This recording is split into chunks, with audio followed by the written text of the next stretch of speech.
Olá, eu sou o Felipe Pimpão, trabalho na ProPart, sou esse cara aqui, o guia de campo, e meu trabalho é justamente comunicar sobre os produtos, como usar, como manter e como vender para todas as revendas. A gente tem hoje dois lançamentos, temos o Force e o Rival.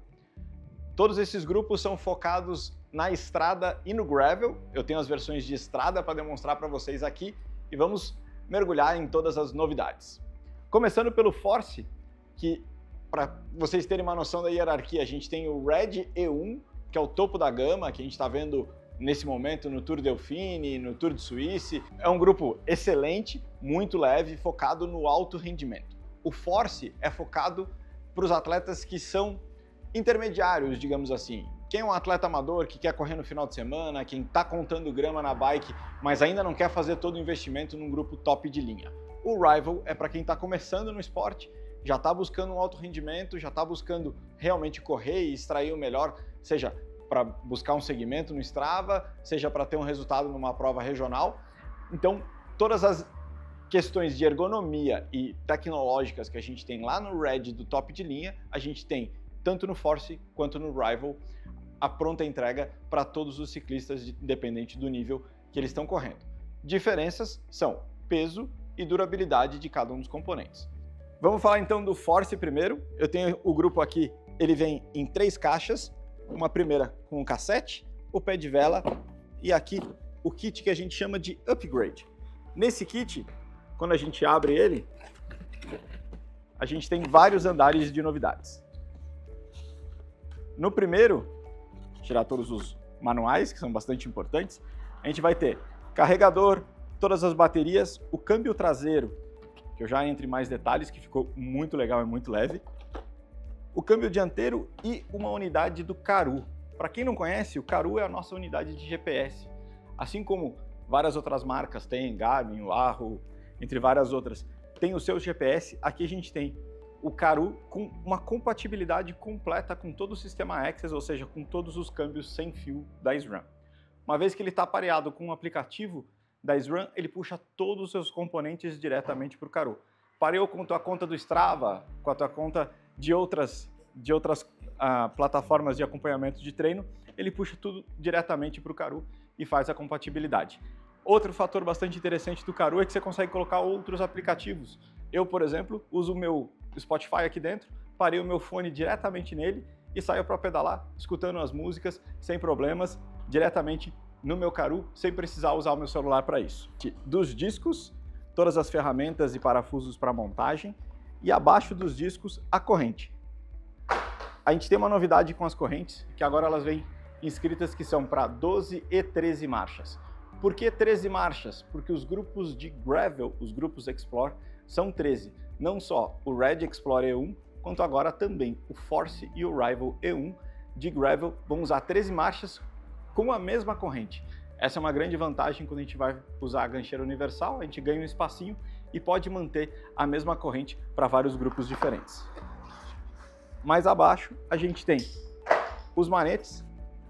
Então a gente tem os novos manetes na ergonomia semelhante que a gente tem lá no Red E1. Qual é a grande vantagem? 80% de força a menos quando a gente está usando aqui pelos hoods e 43% quando a gente está usando ele pelos drops.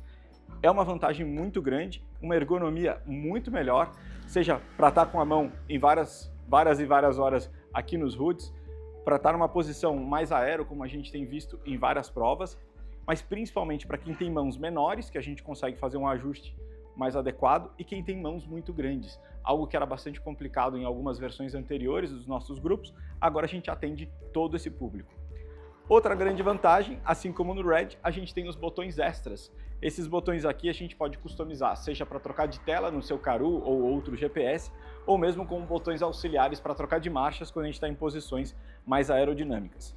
Os novos calipers, ou seja, as novas pinças de freio, usam o mesmo design do Red, sem tanto trabalho para tirar peso, como acontece no grupo top de linha, mas com a mesma funcionalidade. Isso é muito interessante porque a gente consegue ter a mesma potência de frenagem em um conjunto já bastante leve, não tão leve quanto o Red, mas já bastante leve, com a facilidade da sangria do Bleeding Edge, que a gente consegue customizar também o feeling aqui do manete.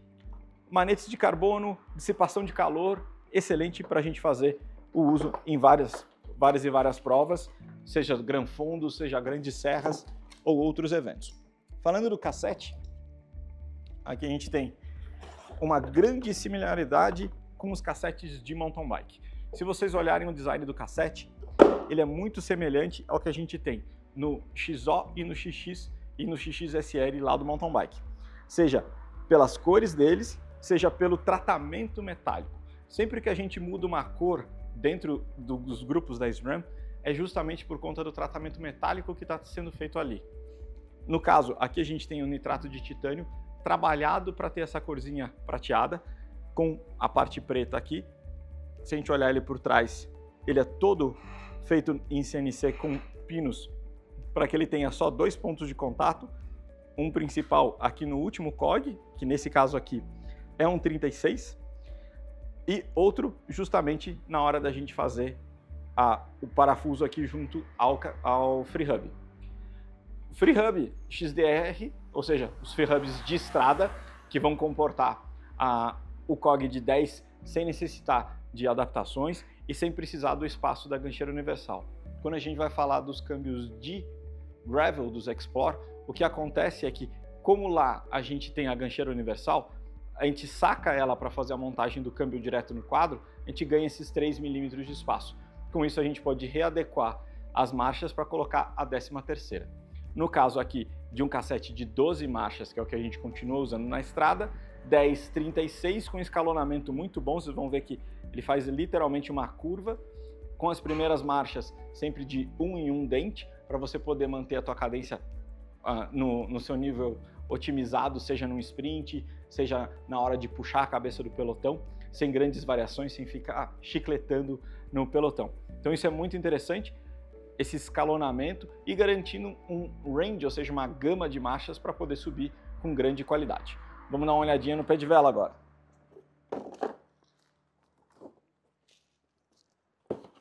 O pé de vela também é uma grande novidade. Se vocês olharem, a perna dele é bastante diferente. A gente tem uma perna em carbono, com um design mais aerodinâmico, comparado com a versão anterior. A coroa, se vocês olharem, ela é inteira preta, com esse design, traz lembranças de outros grupos que a gente tem visto, principalmente nas grandes provas de estrada, porque na pré-temporada, várias equipes de estrada estavam usando exatamente as coroas do Force em grupos Red. Por quê? Porque na pré-temporada eles estão fazendo altas quilometragens, mas principalmente eles estão buscando o acerto da bike, então eles estão mudando de coroas com grande frequência. As coroas do Red, o medidor de potência é integrado na coroa e ele não pode ser desrosqueado para ser trocado. No Force, sim, agora a gente consegue fazer isso. Soltando esse parafusinho e usando a chave específica que a gente tem lá nos grupos XX de mountain bike, a gente remove a coroa mantendo o medidor de potência junto ao eixo do pé de vela. Com isso a gente consegue trocar de relações entre relações diferentes de acordo com a prova que você está indo correr ou de acordo com o seu momento na temporada, sem a necessidade de trocar o conjunto como um todo.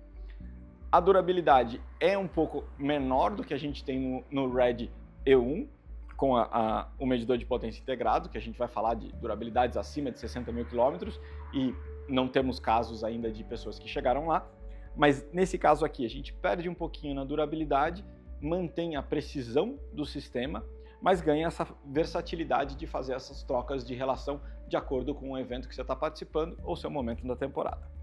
Então, grupo Force bem interessante. Vamos mostrar alguns detalhes da linha do Rival. Quando a gente fala de Rival, começando aqui pelo câmbio, o câmbio dianteiro, assim como no Red e no Force, agora é um único câmbio.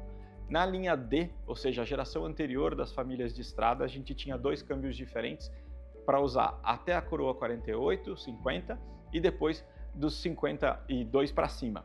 Agora a gente tem tudo integrado em um único design, fica muito mais fácil de fazer o ajuste, um único câmbio, os lojistas precisam ter apenas uma única peça, sem a necessidade de ter várias peças para substituir.